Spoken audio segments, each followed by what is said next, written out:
it is time for the boys to fight. Hello everyone, welcome back to my channel. We are here with another episode of a rewatch and discussion of My Hero Academia Season 1, Episode 7 and 8 today. Starting off with a great episode, Deku versus Kaccan. This is a great backstory episode because up to this point, we obviously have known that there's a lot of tension between Deku and Bakugo, but we haven't really gotten to know why. And we don't necessarily find out all of the answers in this episode, but we at least get some backstory and a little bit of an understanding as to what happened in their lives to make them at this point have such conflicted emotions about each other. And this is Deku vs. Kaccan 1, which I think is great that this episode and these chapters that was Deku vs. Kaccan, this is the first half where we get an understanding of what happened, and that's necessary to kind of move forward, where then in season 3 we get Deku vs. Kaccan 2, which kind of closes the book on that chapter of their lives, which is just the misunderstandings and everything that comes with that. But let's jump in because I'm sure I will have a lot of thoughts and feelings about this episode, specifically just Bakugo's character and everything that he went through to get to this moment. So let's head right on in. I grew up in the such same happy neighborhood, music. so we've known each other since we were. They're such opposites. It's crazy. That is something I've really been noticing this time around, is just how much they stress just how different they are from each other. Look at him. He's so tiny. Oh, now we're gonna get the notorious scene that comes back a million times in Bakugo's mind. Oh, wait, did he say he was the coolest person you met? That's very sweet. That's what's really interesting, is that, you know, we didn't really know how Bakugo was before his quirk. Also, geez, I don't remember anything from when I was younger than 4. That is crazy to remember all those details. But anyway, we're not thinking about that. But I mean, Bakugo was always, very confident, always leading the group, like we got to see in that, and always, Deku thought he was so cool.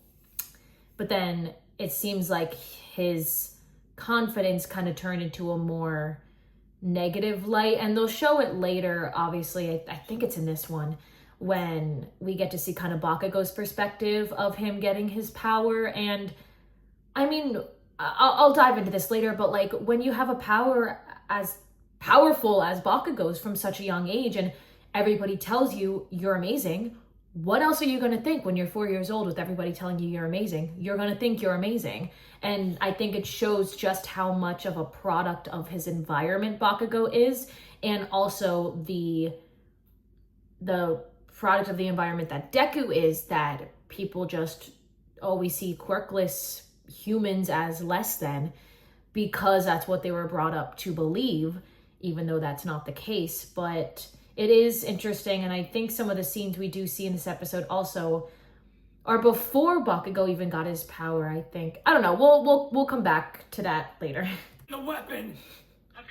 Ida's like, I'm trying to pass, okay? Are you forgetting? You guys have no idea what. I'll never understand, there's a lot of people who don't like the academia parts of My Hero Academia, and just want them to fight the villains. I love the academia parts. I think it's so fun when I see them doing training like this, or the final exam arc, sports festival, everything. I love those components and aspects of the show. Oh! Oh! What a move. Luckily, I got to see a race. That is, Deku's so smart. Get back here! He says, don't run! I want to fight you. He's chasing him. I need some kind of plan. Just saying. It's so crazy how perfectly explosions make sense for it to be Like I thought. his power. Everyone's power is makes sense for them, but his being explosion is just perfect. Yes, his power should be explosions. I can't wait to get to Class A versus Class B. I actually really do love that arc. I love getting to see all the powers. And I love the moment in that arc when Bakugo works with the team and everyone's like, you've changed, and he's like, no, actually I haven't changed. My goal is still the same. I'm just like learning how to actually like be a hero. And I love that he addresses that he like really hasn't changed. He has, but not really, because his goal is still the same. He's just now not like living in his emotions and actually like processing them. He truly, by the end of this series, processes his emotions and feelings much better than I would even say Deku does, which I never thought would happen. Well, obviously. Obviously. See, like, this is what I'm saying. Yeah, you're right. I am amazing. Like, everybody's telling him, you're amazing. No one as great as I am. Like, I blame the adults. It just, there's so much to unpack between them. Oh, here it is! The first of many times this scene returns. Lives rent-free in Bakugo's head. Oh my god. Stupid help. Oh. Are you alright? Are you hurt? I can't. It's so sad. Oh, the volume 29 cover is just like playing in a loop in my head. No, that's not at all, you idiot! I love that she is laughing at him. I've cosplayed a fantasy version of Toga, but I would like to do Toga also. I would like to do Toga and Ochako. Like, do a duo. Catch a Kaccan. Foreshadowing. Oh. Oh! Terrifying. That's like a FNAF jump scare. They've been storing up my sweat inside for 1 Ew. So sweaty. At least he blew the mask off of him. That needed to happen. These are awesome. His laugh! It's a little impractical that she has heels on. That is one thing I will say. Whoa, whoa! Was that really necessary to have her fall like that? You know what I mean? I don't feel like that was necessary. She could have just fallen. Are you ignoring me again? I'll get your attention. He cannot stand being ignored. My god. Keep your eyes on me, Deku. Oh, I can't wait for Class A versus Class B. Still 4 more seasons to get there, but I can't dodge this. it looks terrifying. I know some people thought when, oh, I love this part. He's so smart to do that. That move is awesome. Ah, Kirishima Mina. He doesn't come off as a guy with a strategy. It's the first time he talks. He's actually quite intelligent. I was watching someone's Giving me any time to reaction to the early seasons, and someone was like, why is he so bothered by him if he's so far beneath him? And I was like, that's the question you ask yourself in the early season. You know what I mean? Like, why? I thought Midoriya was pretty amazing at the start. I do think it is great Completely outmatched. that like everybody in the beginning is like, this guy Bakugo is crazy, but then by the end I feel like everybody like they understand who he is. And I mean, you know, also after watching him die, I think your thoughts and feelings of him might be a little bit changed, but he mellows out. I wouldn't even say he necessarily mellows out. I think he just, I love that he doesn't lose his character, but he's just not, he's emotionally regulated. Yo, imagine if he did punch him.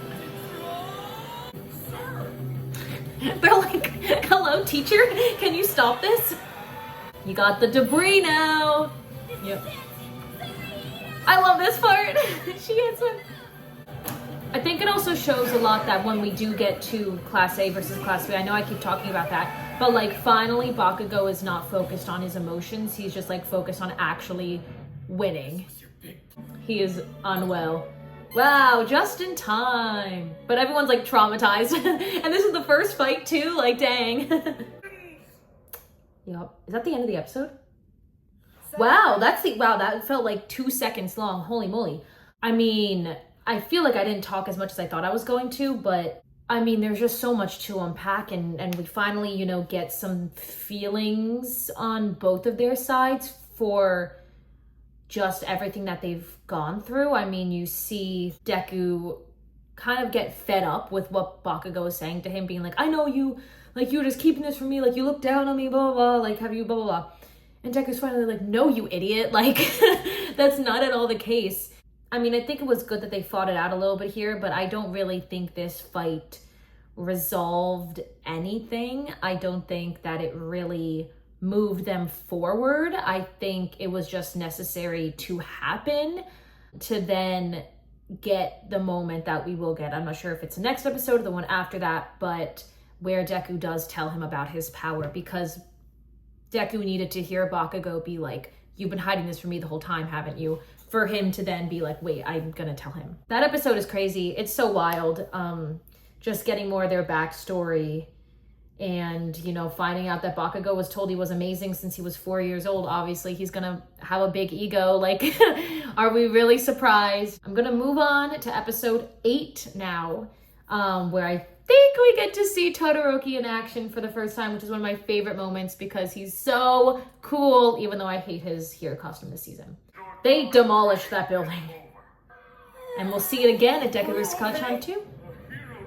This class is intense. I love Froppy. She's so funny.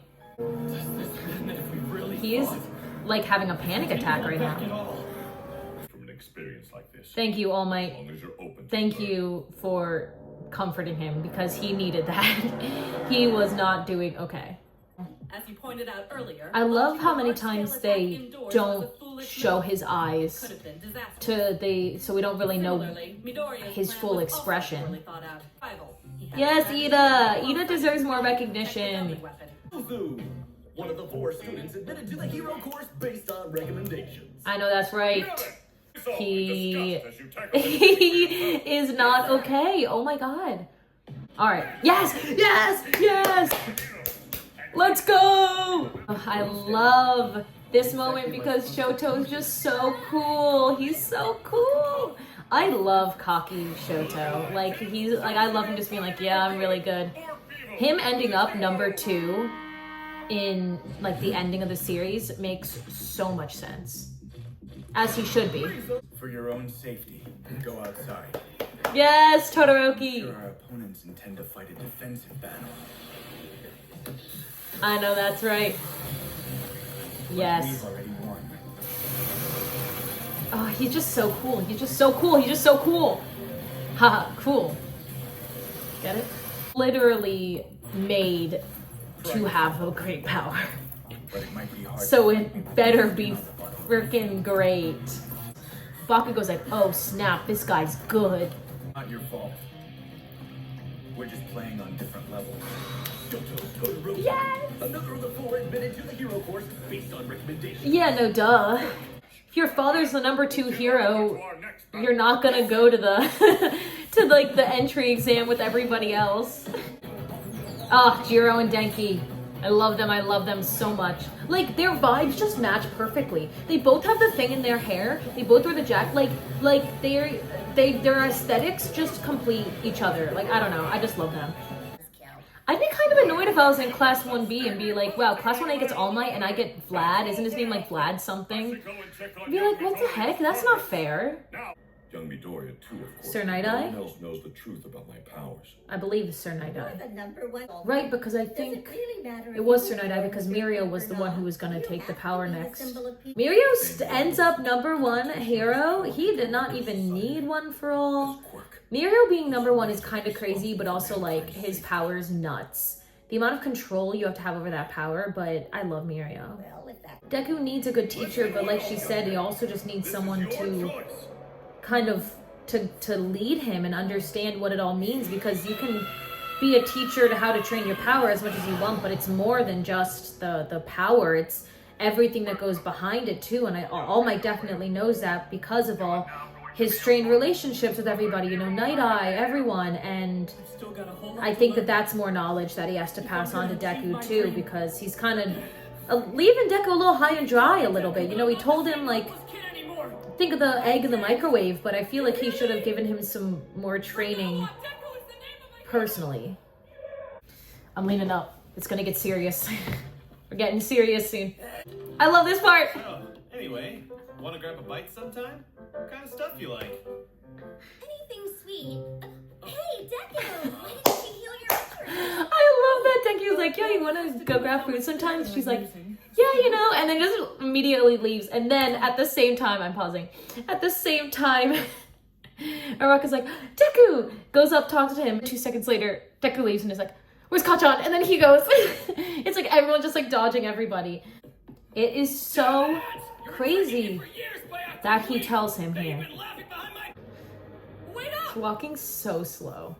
What? He's like, this was the worst day of my life, Deku. Not even my mom. It's crazy that he tells him. It's like, I've still got a lot to learn. it's good that he tells him, but Bakugo right now doesn't want to hear it, you know?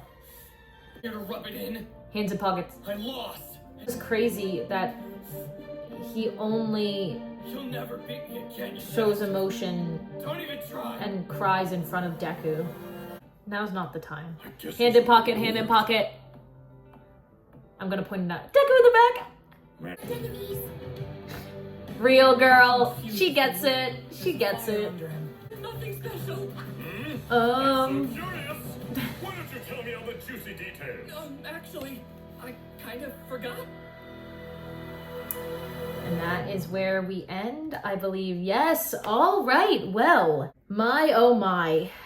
That is a great episode as well. We get to meet more characters, which is so fun, and we get to see Todoroki in action for the first time, which is so exciting to get to see him in action. I mean, it definitely, I feel like those two go hand in hand. Like I said, I feel like we get to see Deku versus Kaccan, that dynamic, and then get to kind of see how Bakugo's feeling after, which is not good. He is not feeling good. He's now kind of noticing for the first time, wow, I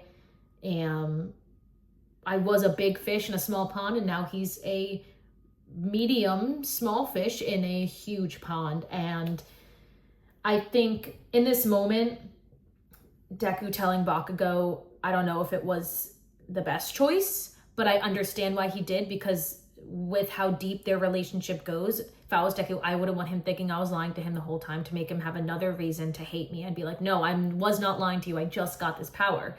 But it wasn't what Bakugo needed to hear at this moment. But I do think it's so fascinating that even this early on, we have Bakugo crying in front of Deku, and All Might too. As we see as we go along, really Bakugo does not show his emotions like that unless it's in front of Deku or All Might or his parents. And I think that that is so important to note, that even episode 8, he's showing these emotions, and and I feel like that's something that a lot of people can understand, no matter like if you're talented at something, going from being someone who's really good at it to then maybe an environment where other people are good and you're now just suddenly average. It's not a good feeling, and especially coming from someone whose ego has been boosted up as much as Bakugo's has from when he was 4. It is a big shift, and it's kind of crazy to see, and I'm going to make more note of it this time because the first time watching through, I was just taking in all the information. But really what we get to note and what eventually comes out in Deku versus Kaccan 2 is just how truly nothing goes Bakugo's way when he gets to UA. We already are seeing that with him losing this first, test. And we see it as it continues to go along in many, many other things. And I'll point them out as we go through. But I'm also really noticing all the hands in the pockets. And I will be pointing that out every time because that is really awesome. 2 episodes more down. We're halfway through the season, I believe. We only have 3, 4, 5 episodes left. So I'll do 2 in the next one. And then I'll do the final 3 in an episode together. But yeah, we're going to be moving to, what is it? The SJ something. I don't remember exactly what it's called, but I'm excited because I don't remember the second half of the season that well. I remember the first half pretty well. I don't remember the second, so I'm excited to see and rewatch and get some thoughts and feelings there. The show is just so good. They really play out just all the relationships between everybody so well, and I am excited to keep watching to get further into the dynamics of everybody. Thank you for tuning in for another rewatch and discussion of My Hero Academia episodes 7 and 8. Tune in next time for some more episodes. See you there.